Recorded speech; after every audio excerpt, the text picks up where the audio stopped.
कश्मीर अभिन्न अंग आर्टिकल 370 की वापसी का सपना देखने वालों को एससी ने कैसे दिया करारा झटका। सुप्रीम कोर्ट ने अनुच्छेद 370 को निरस्त किए जाने की प्रक्रिया को सही करार दिया है। सोमवार को फैसला सुनाते हुए सुप्रीम कोर्ट ने माना है कि अनुच्छेद 370 एक अस्थायी प्रावधान था। एससी ने कहा कि संविधान सभा की सिफारिशें राष्ट्रपति पर बाध्य नहीं थीं। अनुच्छेद 370 का अस्तित्व समाप्त होने की अधिसूचना जारी करने की राष्ट्रपति की शक्ति जम्मू कश्मीर संविधान सभा के भंग होने के बाद भी बनी रहती है। फैसले में कहा गया कि ये अदालत राष्ट्रपति के फैसले पर अपील पर विचार नहीं कर सकती कि अनुच्छेद 370 के तहत विशेष परिस्थितियां मौजूद हैं या नहीं। 5 जजों की संविधान पीठ ने 3 फैसले दिए हैं। चीफ जस्टिस डीवाई चंद्रचूड़ इस बेंच के मुखिया थे। बेंच में सीजेआई के अलावा justice Sanjay Kishan Kaul, justice Sanjiv Khanna, justice BR Gavai और जस्टिस सूर्यकांत भी रहे। सीजेआई जस्टिस गवई और जस्टिस सूर्यकांत ने एक फैसला दिया।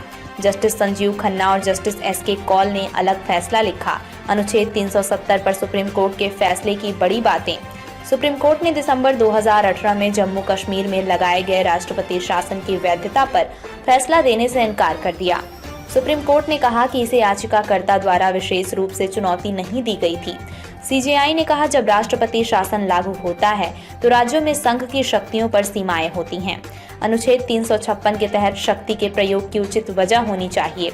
सीजेआई ने कहा, संवैधानिक व्यवस्था ने ये संकेत नहीं दिया कि जम्मू कश्मीर ने संप्रभुता बरकरार रखी है।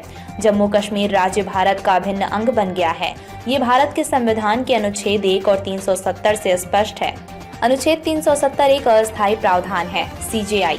सीजेआई ने कहा, अनुच्छेद 370(3) के तहत राष्ट्रपति की अधिसूचना जारी करने की शक्ति अनुच्छेद 370 का अस्तित्व समाप्त हो जाता है। जम्मू कश्मीर संविधान सभा के विघटन के बाद भी कायम रहती है। आर्टिकल 370 पक्ष विपक्ष में दी गई दलीलें।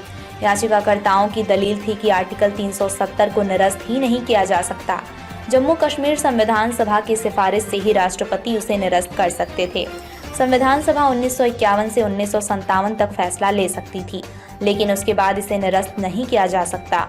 सीनियर वकील सिब्बल ने सुप्रीम कोर्ट में कहा कि चूंकि जम्मू कश्मीर संविधान सभा का कार्यकाल खत्म हो गया था, ऐसे में 1957 के बाद इसे निरस्त नहीं किया जा सकता।